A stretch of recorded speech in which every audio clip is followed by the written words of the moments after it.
Fortnite is a battle royale. Now, to avoid retelling the story I'm sure you've heard hundreds of times, it wasn't originally a battle royale. It started out life as a PvE tower defense game, now condemned to a mode with no content support called Save the World. Now, the interesting thing is that Fortnite started out as a very different game. Compared to the stylized, cartoony game we see today, it was once much more based in horror. We don't know much about this era because the real horror of the situation is that it's lost media. However, over the years, fragmented details have appeared that build a picture of what Fortnite was shaping up to be. This era of Fortnite is what is known as Fortnite Alpha, and that is what interests me today. But first, this video is sponsored by Outplayed. I record a lot of gameplay clips for use in my Fortnite retrospectives like this one, and Outplayed has been a great tool for that. It records your games by itself, and when you finish you can look over them, edit them, and upload them to your socials all in one place. Use my link down below to download it today, totally free. Now back to the video. Let's set the scene. We know a little about the original story page for Fortnite, so turn off the lights, grab the popcorn, hug your nearest Peely plushie, and take a listen. It started small, individuals vanishing into the night. Then, villages suddenly emptied, towns and cities. It ripped through Bolivia, Mexico, Texas. It didn't stop. It came here. It wasn't World War III that ended the life we knew. Not H5N1 or a dirty bomb. Not the sort of thing you could predict or even hope to understand. It was a black cloud that rolled in from somewhere beyond our comprehension and changed everything. Every night these creatures step forth from the edge of the vapor and into our world, and they hunt us. Hungry, grasping, unexplained.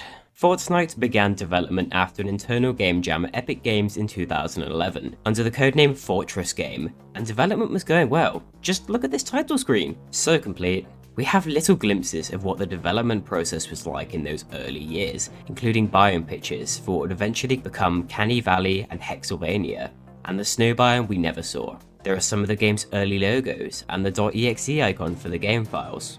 Creepy. We also knew that at one point they were planning on launching in 2012 on Steam? Can you imagine Fortnite on Steam today?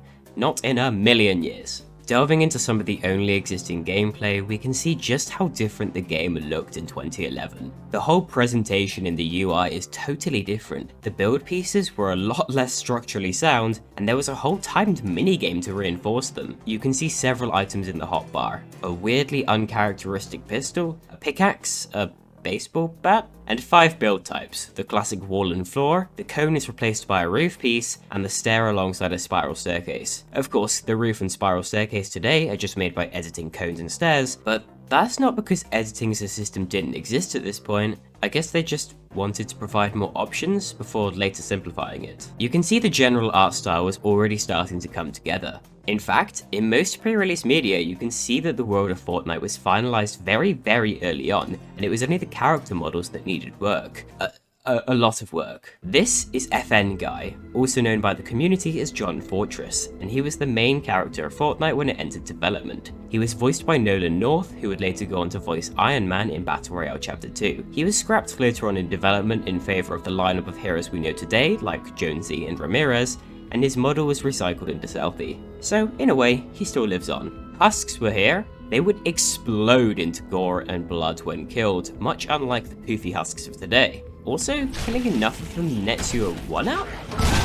The husks would also only spawn and attack at night, creating this day-night cycle where you go out to scavenge during the day and protect your fort at night, resulting in this slightly terrifying message.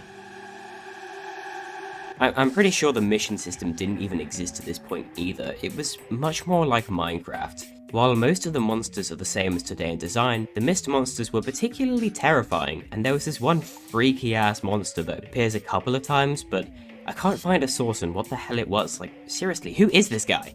They also had names at some point, for some reason. I mean, I want to meet a lobber called Bartholomew, so. The trolls were pretty similar to how they are today, except they could also summon a taker that would come at you and jump scare you? Yeah, jump scares in Fortnite.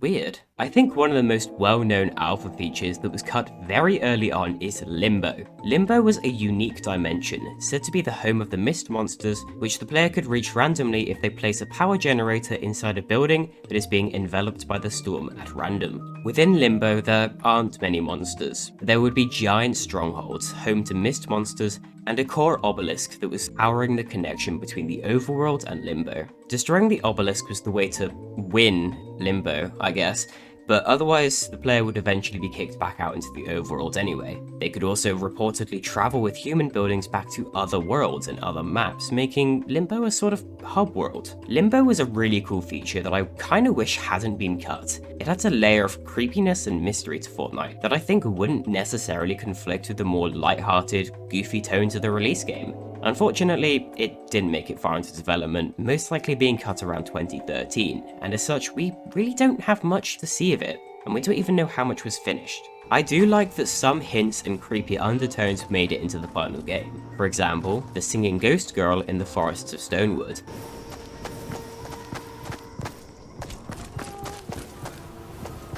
Or the creepy murder house in Plankerton. Plus, Limbo was probably the inspiration for some later Battle Royale story features like the Sideways in Chapter 2. Alpha Fortnite also had a very unique management system that is unfortunately totally missing from the game on launch. You could take control of home base and set up new buildings, expanding as you recruit new heroes. You could also see the ability tree in its early form, a feature which did make it in but was later removed in Season 6 in favour of the upgrades feature. There was also a quest journal where you could see all of your objectives and challenges in one place. This user interface was really unique and interesting, and the craziest thing is that it was reportedly changed to the iconic, albeit probably more primitive, UI we know today just 2 months before Fortnite released in 2017. I wonder what inspired the change. In general though, the game's environments look pretty similar to what we see today, with the same general residential buildings and farmsteads that would make it into Save the World and later Battle Royale Chapter 1. Some of the more random changes include the iconic tomato head being a clown?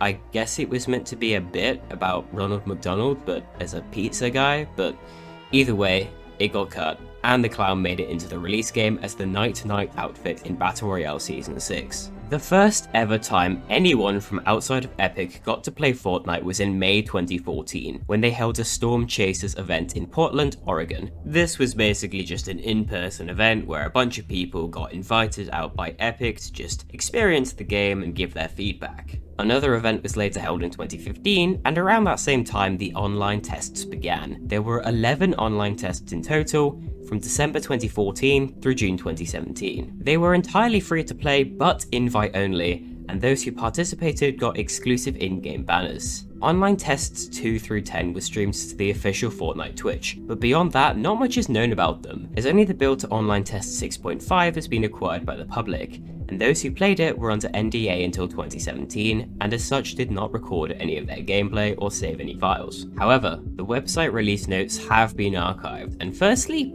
wow, the Fortnite website looked so different. Anyway, the main thing that we know about thanks to these online tests is the original PvP mode, Weather the Storm. That said, we don't actually know that much about it, just that it was a team-based PvP mode with a couple exclusive items. To my understanding, you would damage the other team's base and control a storm beacon to send storms and husks to your foe's area. I think the general idea, without the husks of course, was stripped down and reused for the food fight LTM in Battle Royale. Someone has recreated the play area in creative mode though, and it looks pretty neat. Obviously, this was scrapped, and Fortnite launched without a PvP mode. However, very quickly gained one in the form of Battle Royale.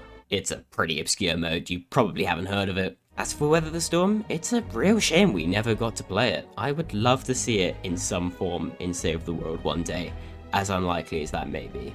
And that about wraps up most of everything we know about Fortnite's alpha. Hopefully more information surfaces over time, but we are now well over a decade since that early development occurred, and the game has changed more than you could possibly imagine over the years. So who knows if anything will come up in the future, and what we might find out about the development of this strange video game. One thing is for sure though, and that is that Fortnite was almost a very different game. yeah, if it released in 2012, it would have flopped. No one would have heard of it.